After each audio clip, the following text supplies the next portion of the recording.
Hi folks, welcome to EDIS 5500 Survey of Autism Spectrum Disorders. I'm Dr. Dean and I will be teaching this class.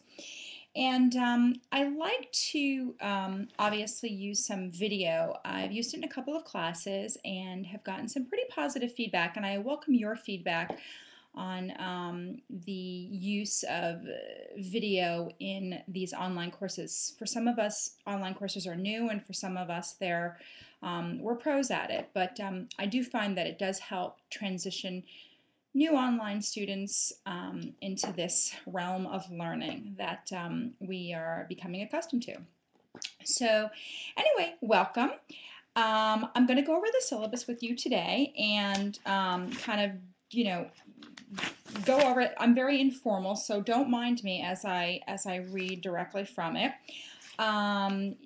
Again, this is EDIS 5500 Survey of Autism Spectrum Disorders, one of my favorite classes to teach. I've been in the field for 19 years and have always been in special education, 10 years of that as a classroom teacher before I went on to higher ed and taught many students with ASD, and of course and have family members with ASD, so this is a course that's near and dear to my heart. You are required to have 2 textbooks. This is a 3-credit course. Before I go into the textbooks, this is a 3-credit course. So what that means is sometimes for those of you who are new to online learning, a 3-credit online course can feel very labor intensive at moments because there's a lot more actual, or it feels like a lot more work in some ways because there's more writing or reading.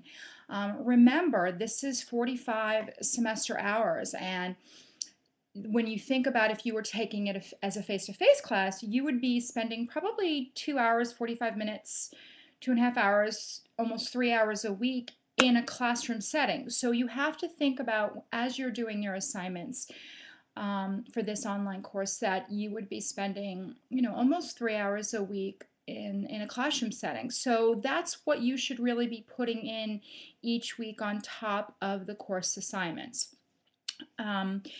And so just want to put that out there because sometimes that can be a little overwhelming for new online learners.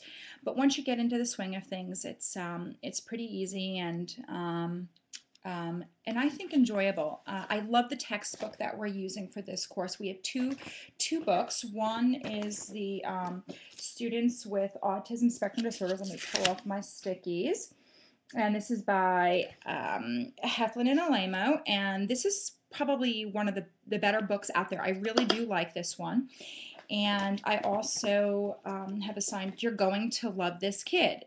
I will tell you the syllabus initially stated that it was, I think, 2000, the copyright was 2000, bear with me, 7, I believe. Hold on, 2003. This is a 2010, and hopefully this is the one that you got. So don't follow the 2003 date on the syllabus. Try to get the 2010 if you haven't already gotten it. And if you do have the 2003 version, that's okay too. I don't want you going out and buying another book and spending more money. If you can exchange it for the updated version, that would be great. Because as you guys are aware, education is constantly changing, and Paula Cluth has done a lot of good stuff, but the old book has good stuff too. You just might have to navigate page numbers and so forth, but either one will suffice. All right, those are the 2 textbooks required for this course. I'm going to go over the course assignments. You have participation modules.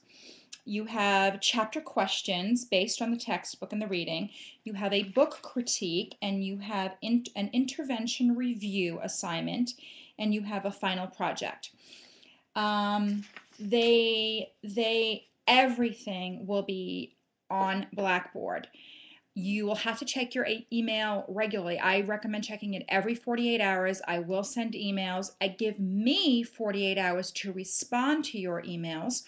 That always helps. So I think we should kind of set that as a 48-hour check-in. Check your email as I will check mine and respond every 48 hours. The syllabus is posted, as well as a due date summary, which is kind of a What I did was I created a separate list for you to print out or view that has, you know, month by month, what's due in January, February, March, and April with the dates, so that it's really clear to you when everything is due. And actually, it helps me to keep track of when things are due, because you have a lot more due dates, as I said, because with online courses, you have a lot more assignments that take the place of that face-to-face 3 hours a week you would normally be doing. All right, so I'm not going to go through the points. That's all there on the syllabus. You know, it isn't hard. Don't get caught up in the grade. Get caught up in the quality of the work. I will tell you, you know, I was a classroom teacher for 10 years. I'm very teacher oriented. I love the theory and I love the research, and I think it's all important and we have to know it.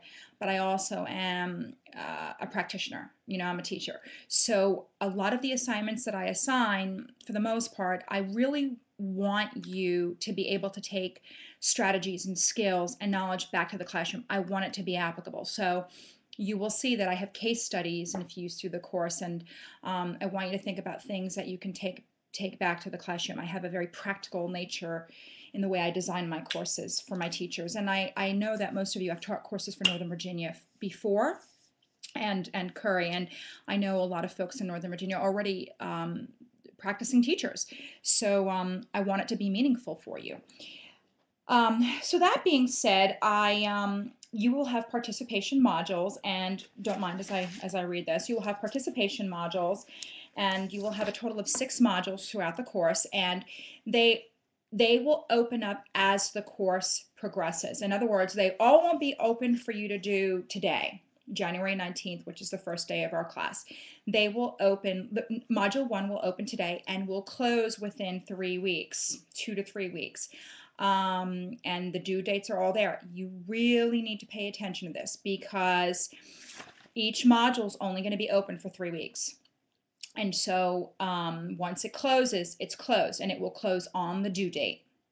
I will give you 3 weeks to complete it, or two to 3 weeks. 2 weeks, I think I put in to complete it, but it will close on the due date. Everything is under the assignments tab. All of the assignments are under the assignments tab in Blackboard. The reason I do this is because it really, there's a lot of course management on an online course, again, because there are more assignments being turned in. This helps me keep track of my gradebook. Everything that you submit is put into my gradebook automatically, and when I grade, it actually helps you keep track. So under the assignments tab in Blackboard, you will see all of our assignments, and whenever assignment is due, you will go in and do that one and submit it through the link in that module. There will be a link, like a hyperlink, and you submit it through there. Everything needs to be submitted as a Word document with your name. Very, very, very important. Some people don't put their name on it. I really want you to put your name on it. Sometimes I print them out to grade them. You know, I take them with me. So please put your name on it so I don't have to go back and do that. It's just time consuming. So those are the modules that kind of covers the face-to-face online learning, and there will be different components to the online modules. One major component of the online, you will have to join the Autism network, the AIM, and do AIM modules, where you will do a pre-test and a post-test. And it's kind of like watching professionals in our field who have really researched these topics and are very knowledgeable on these topics present to you the information. You don't have to listen to me do it. It's another avenue, and AIM is a great online learning tool. So you will have to register for that. It's free, but you do have to register, and you will be required to watch some video modules of various topics. And then you will submit, you will take a pre-test, and then you will take a post-test. And so what you need to submit to me is the post-test. So you will have to save that on your computer and then submit it to me through the link in Blackboard. Hopefully that's clear. The next, you will have chapter questions. I have to tell you, a lot of the questions are really from the textbook. They're modified, some of them. I wanted to scale back a little bit, and when maybe the textbook asked you to do 5 parts of a question, and I only asked you to do 2 to kind of make this course manageable. But the questions after each chapter in this particular textbook are really good because they're application questions, a lot of them, where they give you a case study and you answer about a student. I like those kinds of questions. I don't normally have students do questions in the textbook, but I will tell you the chapter questions that you will do for this course for each chapter are heavily based. So on the questions in the back, on the questions at the back of the chapters, I have modified them. So follow the questions that I put in to the chapter question in the Blackboard. Okay, so follow those, but they will look familiar to you from the end of each chapter. And you will have discussion posts. You'll have to post a couple of times throughout the course on some questions that I've given you as well, and that may be based from a module or based from chapter questions. You'll have to do a book critique, and that's pretty self-explanatory. I'm not going to go into that, and you can, there's a book list in the syllabus if you need help choosing a book.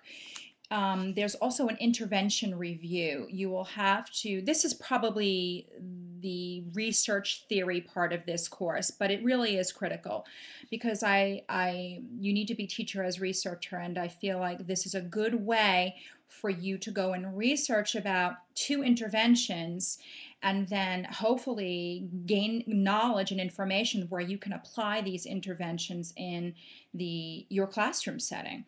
Or your work setting. One of them has to be on applied behavioral analysis, or ABA, and so that's really, really critical. And both of them can be based on ABA. That's great. ABA is known to work, and a lot of the interventions that we know are effective with students with autism are based or premised in ABA.